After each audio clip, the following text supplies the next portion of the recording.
Et on en parle tout de suite dans la revue de presse avec Axel May. Bonjour Axel. Bonjour. La disparition de Valéry Giscard d'Estaing qui est à la une de la presse française. Oui, par exemple du Figaro. Le Figaro qui parle de Giscard, Valéry Giscard d'Estaing, l'Européen 1926-2020, les dates de naissance et de décès de l'ancien président. Je peux vous montrer aussi la une du Parisien aujourd'hui en France. Giscard, un destin. La presse française qui fait donc largement ses unes sur cette disparition.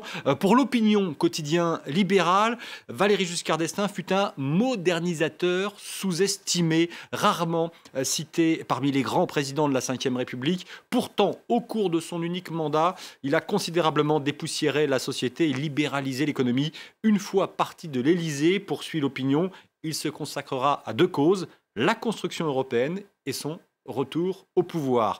Pour l'Humanité, journal du Parti communiste, son septennat aura été marqué par des évolutions sociétales comme le droit à l'avortement, mais aussi l'installation du chômage de masse et un abaissement de l'intervention de l'État au nom de la compétitivité économique. Oui, je vous le disais, c'est l'Humanité, journal étiqueté communiste. Mais vous avez remarqué ce titre, hein, le dernier au revoir de Valéry Giscard d'Estaing. Ce dernier au revoir, on le retrouve sur la page d'accueil du site internet de Libération. Allusion à la dernière allocution télévisée de son mandat, où après un théâtral au revoir en 1981, il laisse vide son siège au son de la Marseillaise pendant qu'il se retire. 45 secondes de Marseillaise, une séquence devenue culte et souvent reprise dans les bêtisiers télé. Et finalement, le giscardisme, qu'est-ce que c'est?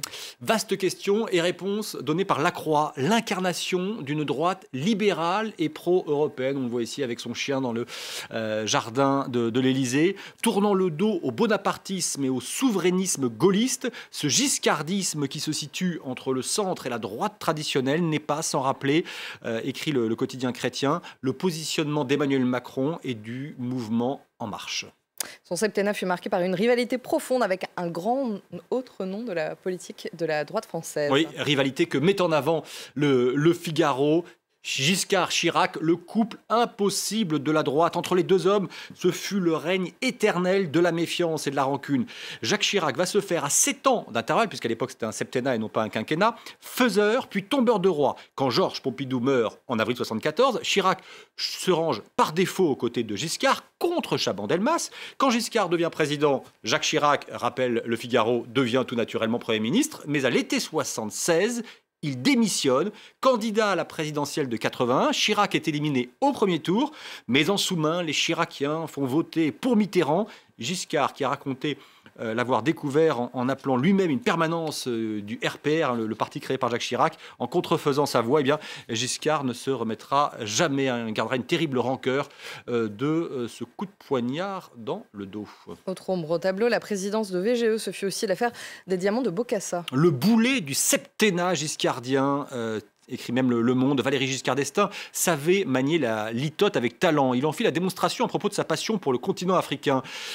C'est vrai que j'aime l'Afrique, cet amour a eu des conséquences sur le cours de ma présidence. Et pour cause.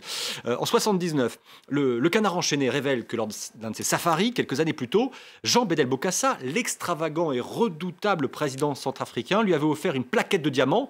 Il en paie le prix cruel en 81 lorsque ses adversaires colle des petits diamants à la place de ses yeux sur ses affiches de campagne qu'il perdra puisque c'est, on le sait bien, François Mitterrand qui fut élu en 1981. Que dit la presse à l'étranger ?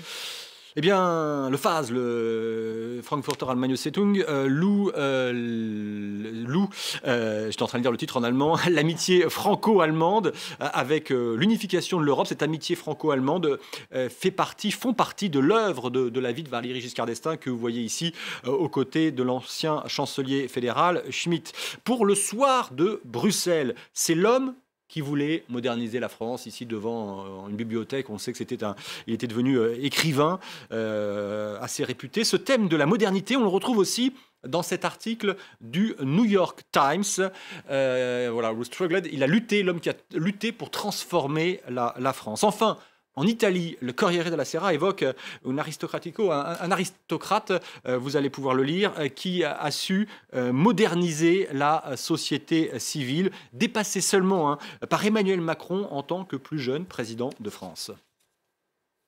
il fut aussi un sportif. Il fut aussi un sportif, exactement. oui, pardon, excusez-moi. Troisième président de la Ve République. Il restera le premier de la Ve à s'être mis en scène en sportif. C'est ce que rappelle l'équipe. Il a été skieur, joueur de tennis. Il a aussi fait venir le Tour de France sur les Champs-Élysées. Et oui, le Tour de France se termine depuis maintenant des années sur les Champs-Élysées. Et on le voit ici qui prend presque des risques dépassant du toit de la voiture du directeur du Tour de France. Photo qui date après son départ du pouvoir, 1986. Je vous invite à aller vraiment sur le site internet de France 24 où entre archives et analyses, vous pourrez connaître tout ou retrouver tout ce qu'a été la vie de Valéry Giscard d'Estaing. Merci Axel pour cette revue de presse.